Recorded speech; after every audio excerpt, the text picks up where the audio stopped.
Good morning, and thank you for tuning into the Andrew Tate Show, brought to you by the GSMC Sports Network. We've got a great show for you guys today. We're going to be covering the men's Final Four viewership. We're also going to be talking about CeeDee Lamb threatening a holdout on a new contract. We'll also be talking about Kentucky basketball coaching candidates, and make sure that you guys stick around for later in the show when we'll be diving into our Dumb Criminals segment. Before we start, though, I'd like to ask that you guys like and follow the show. Also, we get a number of questions from viewers that come in during the show, so to ensure that your question gets read on the air, I ask that you use the tips and donation link with your question. That link is gsmcpodcast.net. This just puts your question at the top of the list so that I can see it, and it just also really helps the show. So, you should do it. Hello, Miss Faith. Hello, how are you? I'm okay. I'm not a big. You ever throw on clothes and then you see it later and you're like, I don't know if I should have done this one. Mm-hmm. That's what I feel about this shirt today. That's Not one of my favorite shirts. That's how I feel about my hair today. Oh no, you got the kind of the Sade slick back look. Nah, you back got with that the bun. You got that classic look today. Thank You're you. looking good. Thank you. So It was so humid yesterday from all the rain that I woke up this morning and my hair was just like so I couldn't let it be natural today, so I had to do something with it, attempt to make it look okay. So the coolest thing with you is I call it the many faces of faith. It really is. Each day I don't know what I'm gonna get because you have so many different looks, all good, but they're all very different. Which you don't see a lot of people that have. Traditionally, a person has like two looks. Yeah. They're That's the joy of being a woman, though. Being a woman, you can do basically anything you want. Guys, what you see is what you get with us. Yeah. It's like you get one Tate look. Mm-hmm. So, all right. So, what do we have going on today? So, the men's Final Four viewership is up slightly, but both games trail behind the Iowa and UConn women's basketball games. So, the NCAA men's Final Four was a mixed bag in ratings, and in a first, both games were outdrawn by a women's national semifinal the prior night. Saturday's NCAA's men's basketball tournament national semifinals averaged a combined 6.0 rating and 12.84 million viewers across TBS, TNT, and True TV, down 2% in ratings but up 4% in viewership from last year on CBS. The game averaged a 21 share, tying 2001, 2015, and 2022 as the highest since 1998. The share, the percentage of homes or viewers watching an average minute out of the number using television, will tend to rise as television viewership declines. UConn, Alabama averaged a combined 6.7 and 14.18 million, up 5% ratings and 10% in viewership from UConn, Miami on CBS last year. Purdue, NC State led with a 5.3 and 11.45 million, down 12% and 4% respectively from San Diego State and FAU a year ago. TBS was the top draw for both semifinals with a 3.1 and 6.57 million for UConn, Alabama, and a 2.6 and 5.75 million for Purdue and NC State, but TNT ranked not far behind with the 3.0 and 6.39 million and 2.2 and 4.6 million respectively. A lot of numbers. The small gap between the TBS and TNT airings since the Turner Networks began airing the Final Four in 2014. As one would expect, True TV brought up the rear with a 0.6 and 1.16 million for UConn, Alabama, and a 0.47 and 1.06 million for Purdue, NC State. Neither national semifinal averaged as large as an audience as Iowa and UConn and the women's Final Four the previous night, marking the first time ever that any game of the women's Final Four has averaged more viewers than either of the men's games. Iowa's win averaged a 7.1 and a 14.42 million across ESPN and ESPN2. So. All right. So when you Lots look at lots of this, numbers. yeah, lots of numbers, but impressive numbers. Very impressive numbers, yes. If you, at any point in time in my life, if you'd have told me that the women's Final Four would Mm. outdraw the men's Final Four, I would say you are out of your mind. Definitely There not on is the 2024 bingo card this year. no. Um, there's I would have said, if they gave you a whole list of things, Mm-hmm. and that was one of the things you had to put down, your life's on the line and you have to Yeah. pick one. Mm-hmm. That would have been one of mine. Like, oh no, no, like the only one I would have picked over that one is Mm-hmm. that the WNBA final would outdraw the NBA finals. I would, there's no way in the Yeah. world I would have ever Mm-hmm. thought remotely possible. Mm-hmm. So the fact that the women's Final Four outdrew the men, the fact that the women's national championship game outdrew the men's national championship game is it's unprecedented.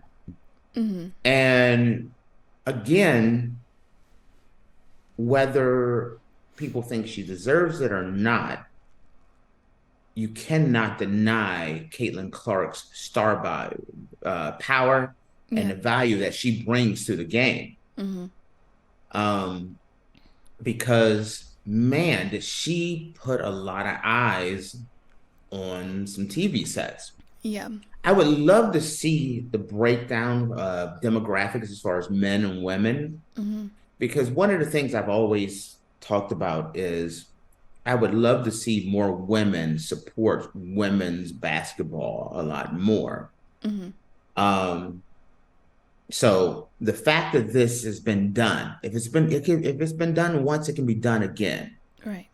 Um, I could see the gap being closed a little bit more with college Mm-hmm. basketball, because I think college basketball is going to make a comeback in general, strictly because of name, image, and likeness. Mm-hmm. And what I mean by that is there are players are going to be able to stay in college longer.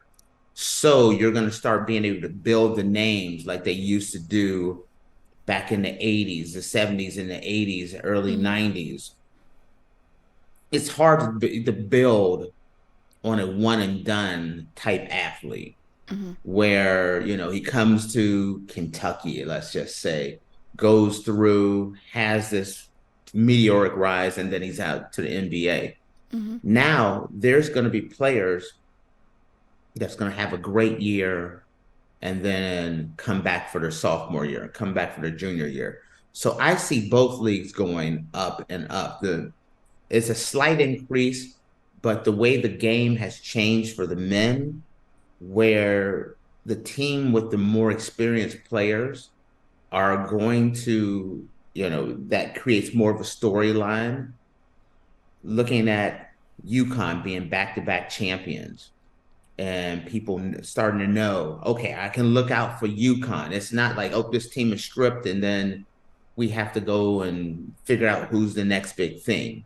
Mm-hmm. For the women, I'm hoping Caitlin brings a set of eyes that were never on the women's March Madness bracket. And now maybe next year, even though she's not in it and Reese isn't in it, but it'll be more the team. Now everyone's been introduced to South Carolina. Mm-hmm. South Carolina doesn't have a lot of mega stars. They're a team. And so people can look at South Carolina and say, okay, let's see what they do this year, and be more interested in the women's game, and maybe draw the game, and have more people realize that, hey, the women's game is actually pretty good and worth watching. Go ahead. What are you gonna Well, say, Faith? South Carolina, Camila Cadarso, she's rising up in stardom, I feel. I've been seeing her name a lot around lately Yes. as well, so maybe she'll be the next big star to bring people in to watch women's basketball more. This is exactly what I'm talking about. What you just said there is exactly what I'm talking about. People tuned in for Caitlin Clark, Mm-hmm. but learned about someone new. Yeah. You understand what I mean? Mm-hmm. That's what I mean by they tuned in to see if Caitlin Clark can finish her story and win a Mm-hmm. national championship, not meaning it's still a little Cody Rhodes thing from WWE, but could she finish her story? Ended up being the biggest game in women's college basketball history. Mm-hmm. But now, are there going to be there's new teams and stars that people will know about for next year, which then may make them want to tune in for next year. And this is how things tend to grow. Does that make Mm-hmm. sense? Yeah. Mm-hmm. And so it's a good thing. Also, Caitlin going to the WNBA and looking at the viewership that has gone on for women's March Madness, hopefully a lot more of her games, WNBA games, will be on television so that more people will watch it and Mm-hmm. maybe realize like, hey, these girls or these ladies, they can hoop Mm-hmm. and start realizing that it's a good thing. It's fun to watch women's basketball. Mm-hmm. It's fun. The men's basketball, that's strong. March Madness is an event for men's basketball. It's to me, this I feel like March Madness for the men is only going to get better as more and more players no longer have to rush to the NBA draft, or even for the women, they don't have to rush to go to the WNBA or go to Europe to play basketball. They can play basketball at their university and make just as much money as they would playing in the WNBA or even maybe even in Europe, Mm-hmm. which means that those players stick around longer. Mm-hmm. The longer they stick around, they build their name, they build their recognition, their brand goes up, ratings goes up. I think I kind of feel like this could be a watershed moment for women's basketball. Mm-hmm. I don't know if I'm going to say it for women's sports, but I think women's basketball took a giant leap forward Mm-hmm. this year. Do you agree with that? I mean, think about No, yeah, over the years, how much absolutely. have you thought about women's basketball? Not at all. Exactly. Yeah, Do you know how and many people told me that they had never watched a women's mm-hmm. game Mm-hmm. until this year? Go ahead. What are you gonna say? Yeah, and even like there's like was never really a basketball fan, but after I watched the women's basketball game, I was like, I might actually like watching basketball if it's a women's basketball game. Um, but they also just don't get a lot of publicity, and I think that's also part of the reason why like nobody really cares to tune into women's basketball because it's not really reported on. And then the fact that Caitlin Clark blew up and got so big and was getting all these news articles and everything written about her, everybody was like, oh, well, I need to check out this Caitlin Clark gal, see if she's really as good as everybody's making her out to be. And then it just kind of blew up. And so I'm hoping moving forward that it will be the same as it was this year. One of the things you said to me that the Monday or yeah, it was Monday after when the game was played. You watched the entire game and Mm-hmm. how it was a great game. Mm-hmm. But you watched that game wire to wire, and wasn't that the very first women's basketball game you'd ever watched on Um, television? on television, yes. Yeah. Yeah. Now, my next question to you is, would you watch women's college basketball again next year? Yeah. Mm-hmm. Then it's a success Mm-hmm. because for every there if we have one faith, there's two, three, four, five, six, seven faiths. that's going to tune in next year. The people, the diehards were always going to watch it. They watch it every year. But the people like you who didn't really watch it before, there's going to be a group of people that are going to now start watching it.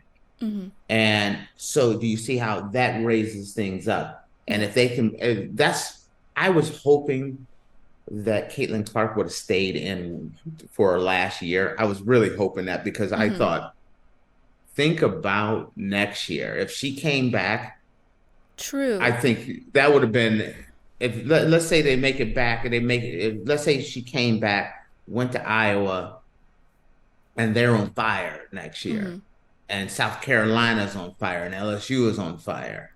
And they meet in the championship game again, that would have been blockbuster. True, but think about what she's going to do for the WNBA now that she's going into the draft. I hope that's the case. I do as well. I hope we'll see where she lands. I hope she lands at it's bad to say this, but a big market franchise. I don't follow the WNBA enough to know where people are at in the draft, and I didn't do the research to figure out where they're at. But an LA Sparks, a New York Liberty, one of the big market teams that could get her even more publicity would be huge. So that's the thing. But people are excited about Caitlin Clark, and hopefully, going to the WNBA, there's some incredible basketball players in the WNBA, and that may take her some time to adjust. That's the thing. That adjustment time is when you could lose viewership, and that's what I'm concerned about. I'm hoping that she can come in and dominate early because that helps everyone. So that's my take. Well, quick question before we go on break. Were you shocked by the fact that the men's Final Four viewership did not surpass the women's? Okay, great question. I brought this up in the production meeting that I was expecting the women to outdraw the men. And I was very curious about that. The men actually drew more than I expected, honestly. I think they drew 14 million, right around that 14 million mark. Yeah, I believe so. Okay, and then the women drew right about 15. At the peak was 17, I thought. Oh, actually, the men's semifinal averaged 12.84 million viewers. So okay, 12.8, and then I thought the finals was 14, something around that 12 to 14 million. But they didn't beat the women. Like I said, I would have bet everything I own that this would have never happened. But it did happen. And that's the thing that makes it amazing. I'm hoping that this carries on, because no, I wasn't expecting it. But then once the Caitlin Clark effect went on last week, I was expecting the result that we got, that the women were going to outdraw the men for the first time ever. So, matter of fact, I was thinking that the men were going to be right around 10 million views. So the men were actually a lot higher. They were 12 to 14 million. So it's the men actually did better than I expected, and the women just blew the roof off of it. Yeah. So. All right, guys. Well, hopefully we'll see the same. Hopefully we'll be covering this again next year. Yes, yeah. Hopefully we'll see the same viewership that we did this year for next year. Fingers crossed. But we're going to you told me to cross them, and I didn't cross them, so I went. But with that, guys, we're going to take our first break. And when we come back, we're going to be talking about how CeeDee Lamb is threatening a holdout for a new contract with the Dallas Cowboys. So make sure you guys stick around, and we will be back in a minute.